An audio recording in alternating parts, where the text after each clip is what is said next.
don't know if anybody has ever heard of Vipassana before. It's a silent retreat where you can't talk to anybody, you can't read, you can't journal. In fact, you actually signed a contract with them that you belong to them for 10 days or 11 days. All right, boobies, we're almost to the Vipassana Retreat Center. It's out in the middle of nowhere. Out in the middle of nowhere. We want to make sure I don't escape. What do you... And we finally figured out that the reason why they don't allow you to drive here by yourself is because they don't want you to get fed up and leave a couple days into it. Well, you're driving. I'm going to drive back and then pick you up in 10 days. 10 days. A new human. What do you hope to get from this experience? Better mastery over my mind. Anything else? I got some few gems. We'll see. Okay, I can't wait. All right. See you on the flip side. Or is that the back side? All right. And it's 10 hours of meditation every day. Seated meditation, I'll tell you, it's probably one of the most physically and mentally painful things I've ever done. They call it surgery. So the first day I arrived, that evening at 5 o'clock, the surgery on your brain actually begins then. And the whole idea is for self-mastery over your mind. So many of us, our minds master us. How many times do you get caught in a thought or a projection or assumption about something? So the minds master us. And so what that creates is they call them sarkatas. And those sarkatas are miseries. Those miseries actually show up in our life. So one of the things I was looking for, some of the things that have gone on with losing my best friend Eric and my father this past year and some of the drama surrounding that, and multiple other things too. I needed to hit a reset. I'm going to be 53 in a couple weeks, and I wanted to live at least another 50 years. And I recognized I needed a reset. And even though Priest and I have a very blessed life, at the same time too, I was recognizing, well, some of these things that are showing up in my outside world are definitely a reflection of what's going on the inside. Now, obviously, I have no control over my dad passing away, et cetera, but some of the surrounding events surrounding that is actually a reflection. So what this Vipassana does is it forces, believe it or not, by day one, the full day, things start bubbling up. Thoughts that I haven't thought about in years start bubbling up. They say that it's the pus coming up from the wound. So before you can close the wound, you have to get rid of the pus first. And it's intense. You can't lay down. You're expected to sit in that seated position. So every morning started off at 4 o'clock in the morning. That's when the first bell would go off or gong would go off. By 4:30, first meditation was seated meditation was from 4:30 to 6:30. And when you think meditation, you think, okay, well, that must be fun. Nope, there's no sounds inside of the meditation room. No birds chirping, no nothing. You're not allowed to speak. You're not allowed to look at anybody. You're not allowed to gesture at anybody. Men and women are separate. And the first meditation is simply focusing on your breath coming in and out of the nostrils. What does that feel like? Now, as you're doing this, your mind starts to wander, right? And then what you need to do, then you need to pull your mind back to that center. So it's pretty intense. But I'm glad I did it. Each day I had to mentally talk myself through, because if you 11 days, you think, okay, well, that's not that bad. It's only 11 days of your life. But each day is so Seems long. like a long time to me. Each day is so long and it's so painful.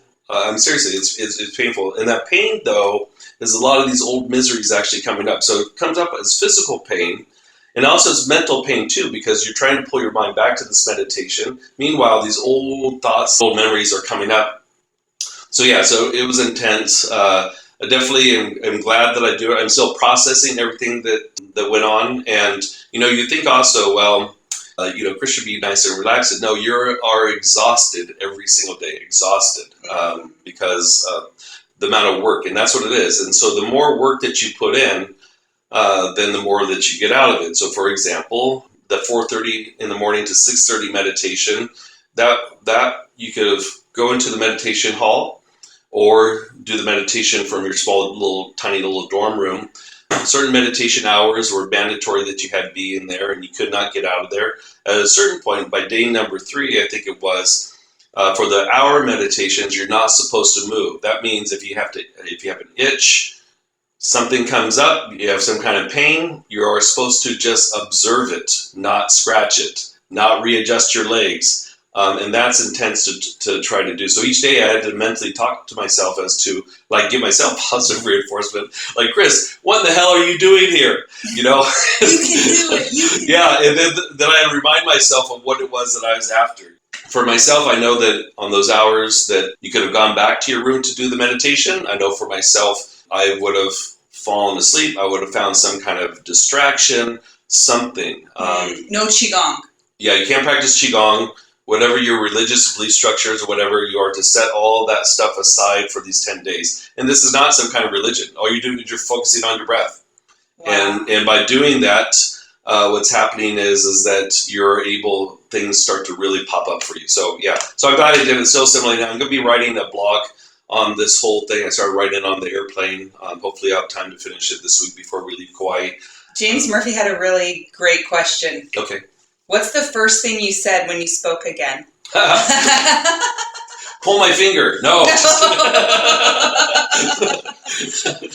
Can you remember? No, because that's the other thing too. It is so quiet in there that you can all of a sudden, there's about 70 people, about 65, 35 women, or 40 women, and then the men's side and such, about 60, 70 people.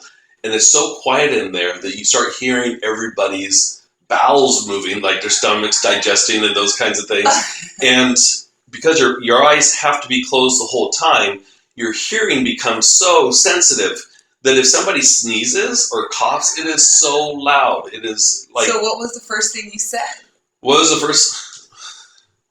Hello, my name is Johnny Cash. No, no. The first, we finally got the okay on day 10 there to, after the morning meditation, we got the okay to start talking with one another, and it was basically, wow, what was that? What was your experience? What did you feel and such? And people cracked in the women's group. I know that on day 1 and day 2, mentally, a couple of the women had to leave, and they tried to talk you out of it. In fact, you're supposed to not drive yourself. And the reason why they don't want you to drive yourself is because they don't want you just to quit. I know in the men's group here, we lost quite a few men we lost a guy on day 6. So the hardest days are. Well, hard to say day 1, 2, and 3. But believe it or not, you think at day 5, okay, I'm halfway there. I got 5 or 6 days left. No, day 6 is a killer. And so we lost a guy on day 6. We actually lost a guy also at day 8 with 2 days left. Mentally broke, yeah. So what was your biggest takeaway? My biggest takeaway is how much resentments, deep-rooted resentments, show up as thoughts throughout the day, which then shows up as misery in my life. That was the biggest takeaway. Ooh, wow, that was the biggest. Yeah, that was the biggest takeaway. As these thoughts come up, you're not supposed to go in and try to really dig it up. You're supposed to allow for it just to come up and observe and let it pass. So that meditation that we do sometimes here on the Chi Club, where I guide you melting down through the front and the back and in the center, well, that becomes the main meditation, but for hours. And the whole idea is when you have sensations come up, to be able to feel your whole entire body. Well, for me, because I've been doing Qigong for so long, I feel my whole entire body. But let's say, for example, you did have an itch on your nose or something. Most of us react. And, well, everybody reacts. And so the whole idea is, instead of reacting, why don't you just observe the itch? And you know what? It will go away. I'm used to standing meditation, but seated. Do you have a 2x2 meditation pillow? And that's your spot. You do not move from there. And so my trochanter is the head of the femur where it inserts into the iliac bone there, was killing me. But I realized, if I observed, not focused on the pain, but observed what was going on, guess what? The pain would dissipate. At the same time, if thoughts were starting to come up, starting to bubble up, and then I was going down the rabbit hole of those memories and those thoughts, especially the bad thoughts, I would actually have more pain in my body. Whoa. And so the way to get out of it, the way to get out of the pain was to bring yourself back to the meditation. So that was pretty intense. Do you think that's the same in our walking life or our daily life? What's that? If you have pain, instead of focusing on the pain, you observe the pain. Yeah, so instead of reacting to situations, oh, I heard this on the news, or this coworker said this to me, or my family member said this or did that to me.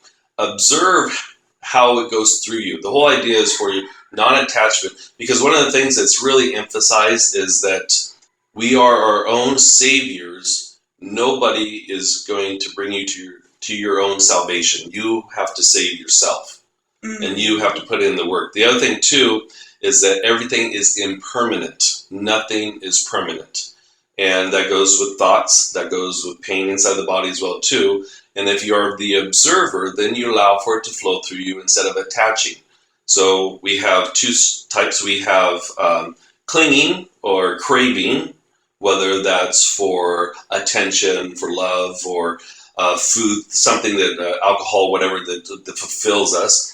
And then we have that, and then we have avoidance. So what Aversion. Aversion? What are we trying to stay away from? What kind of pain are we trying to stay away from? And so instead of having these aversions and having these clingings, what can you do to observe and not attach yourself to either? Because the philosophy is, if you attach yourself to those, one or both, then that creates more misery in your life. Wow. And they have these retreat centers all over the world. They have them all over the world. This one here in Palm Desert, 29 Palm, they say is one of the best ones. And the nice thing too is that if you go to one of these, it's by donation only. They don't charge. If it's true Vipassana, they do not charge you. They do not charge you. They are not funded by any organization. They are only funded by donation. And the reason for this is they want to give everybody this opportunity to really dive in deep into themselves. It's all vegan food for 10 or 11 days, and the cook was amazing. So you have breakfast at 6:30, your lunch is at 11, and there's no dinner. Dinner at 5 is maybe a piece of fruit and some tea. That's what your dinner is. At the very end, if you want to give a donation, then you can. And the reason why they do this is because they don't want people to have attachment to, oh, I paid such amount, so then this has to be the food that I eat or whatever, better accommodations or whatnot. But yeah, so look into it. The one in 29 Palms here in Palm Springs, which they had to evacuate us because of the hurricane. Day 11 got cut out, but it's okay. Day 11, we were going to be released by 8 a.m. anyways. But they had to get us out of there because they're expecting flash floods, which is what did happen. I-10 is still washed out. A lot of the roads still washed out. Yeah, still closed. And so we had to get out of there. But I would definitely look into it. Yeah, That's for sure. cool. But again, still, and this practice that I just came out of is a fine example of we have to save ourselves. Yes, we could ask support from Source, God, Jesus, whatever, Buddha, whatever. We really are responsible for being aware of what's going on here, being aware. So I'd recommend it. Somebody said last night, we're at a get together last night, and somebody said, well, 10 days is way too extreme. And he took it like, that I made it through, like I was, went into this, like beating my chest, like, I'm going to get through this. And that wasn't it at all. I was actually nervous. I think I talked about this a few weeks ago on the Chi Club, that I actually had a little bit of anxiety because I thought, man, I have to sit with my own thoughts for 10 days. Well, also because you talk so much, so it's yeah. So it's like, man, what am I going to do? So no, it wasn't a thing. But I'll tell you what, when I forced myself not to ask, because if you needed to sit against the wall, you had to ask permission. You couldn't just get up and do it. But I forced myself to sit on that meditation pillow for 10 days. And when I would tell myself, when my mind would start to crack and want to give in, because you would only have a 5-minute break between these meditations, and they're strict on the 5 minutes. 5 minutes, boom, you're back in there. I say, okay, the next meditation where it's optional, I would say to myself, okay, I'm going to go back into the room and meditate in the room and just, and take it easy. I would push myself through it. I wouldn't do that. I'd actually sit in the meditation hall and do the meditation. I'll tell you what, when I got through that mentally, it actually felt good to say, okay, I made it through this section.